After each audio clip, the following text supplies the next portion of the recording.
Olá, eu sou Alexandre Rodrigo Dutra e essa é uma aula de história sobre Grécia Antiga, seus aspectos culturais e legados.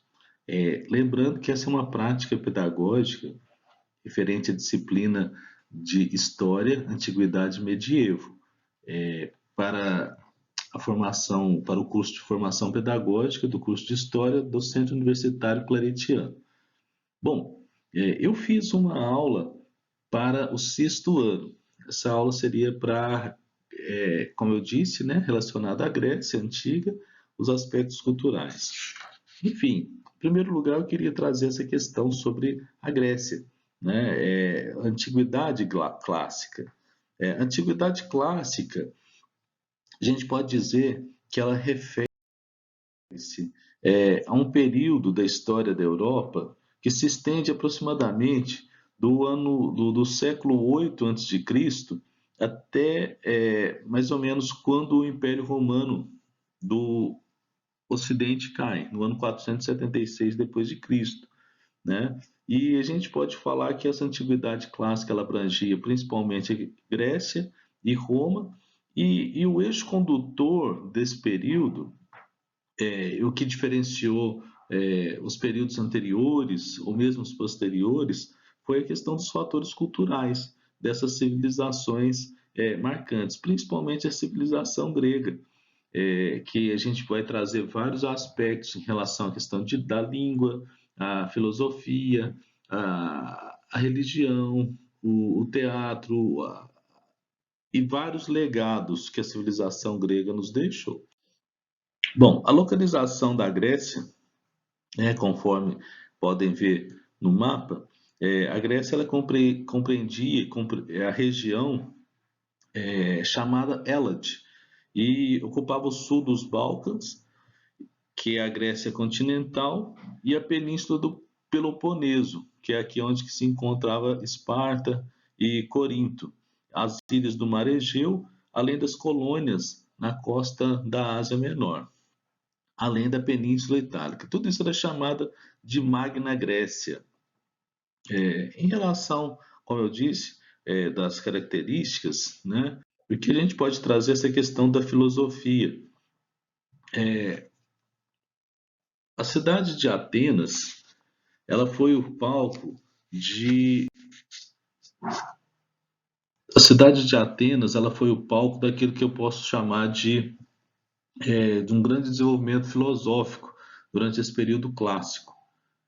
E dentro dessa questão, a gente pode trazer Sócrates, Platão, Aristóteles, né, que são grandes pensadores, grandes filósofos da época, e cada um com o seu posicionamento. Sócrates ele não foi muito bem aceito pela aristocracia grega, porque ele defendia algumas ideias contrárias ao funcionamento da sociedade grega. Platão foi discípulo de Sócrates, ele fundou a Academia, que foi uma escola de filosofia, com o propósito de recuperar as ideias e pensamentos socráticos. E Platão valorizava bastante essa questão do método de debate, a conversação como forma de alcançar o conhecimento. Né? A gente pode trazer que até hoje esses pensadores influenciam o pensamento moderno. Outro aspecto da cultura grega, que eu já até coloquei aqui, foi a questão da literatura grega. A literatura grega, ela lançou as bases de muitas disciplinas e literaturas atuais. Né? A gente pode colocar a questão de Homero e Hesíodos como poetas e Tucídides e Heródoto como historiadores, dramaturgos e cronistas. Né?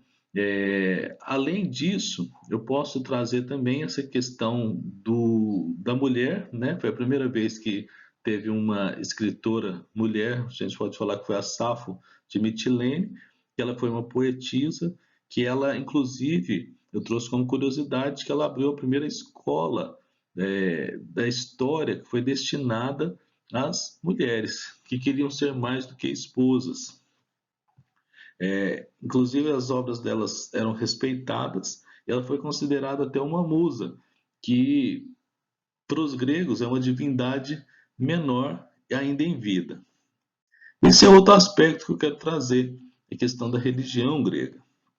Porque os gregos, eles eram politeístas, né? Eles tinham vários deuses. E esses deuses, eles eram imortais, eles tinham aparência, eles tinham virtudes, eles tinham defeitos humanos.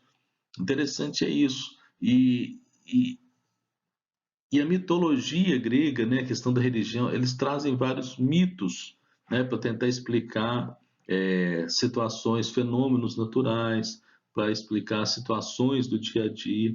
E eles traziam esses fenômenos baseados nos seus deuses, que, como eu disse, eram deuses que tinham defeitos, virtudes, deuses que tinham raiva, deuses que tinham inveja, deuses que tinham ciúmes. E o interessante também dessa questão da religião grega é que a religião ela era cívica. O que é isso? Cada polis, cada cidade tinha o seu deus protetor e promovia festas e rituais para homenageá-lo. Outro aspecto, e que foi um legado para a nossa sociedade, é a questão do teatro grego, que teve origem lá no século V a.C., onde tinha o costume dos cultos e das oferendas aos deuses. E como eu disse, a religião ela tinha uma função cívica, o teatro também tinha essa função social e cívica, que representava as festividades religiosas, sobretudo as celebrações que saudavam o deus Dionísio. E a gente pode trazer, né, grandes escritores do teatro grego da época, que são Eurípides, Sófocles, Aristófanes e tem outros. Né? Era chamado o drama e a comédia, que eram as duas principais divisões do teatro grego.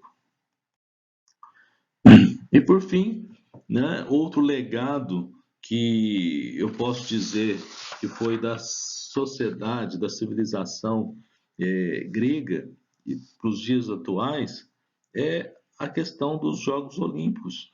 Né? Os Jogos Olímpicos, no formato que conhecemos, foi disputado pela primeira vez em 1896, da nossa era, em Atenas. Mas a origem ela é da antiguidade. Na época em que tinha uma competição que durante essa competição existia trégua no, no mundo grego, que era um mundo com várias cidades-estados em que uma guerreava contra a outra, mas durante esse período, que era o período dos Jogos Olímpicos, existia essa questão da pausa, da trégua. E os Jogos Olímpicos, eles eram para cidadãos nascidos, né, nas cidades-estados que formavam a Grécia Antiga. Estrangeiros eram proibidos, bárbaros, escravos, mulheres. A competição também era de 4 em 4 anos. Como eu disse, existia paz, né, durante esse período, mas eu tenho que saber principalmente, como eu disse, a religião grega era muito influente e os jogos eram realizados em Olímpia, né, na cidade, lá na Grécia, e era em homenagem, em honra a Zeus. Lá existia um grande templo a Zeus, e esses jogos eram uma homenagem, era em honra ao maior dos deuses gregos, que era o Zeus. Enfim, há muito a que se falar sobre a questão da Grécia, mas eu quis trazer somente os pontos que eu abordaria durante a aula. Muito obrigado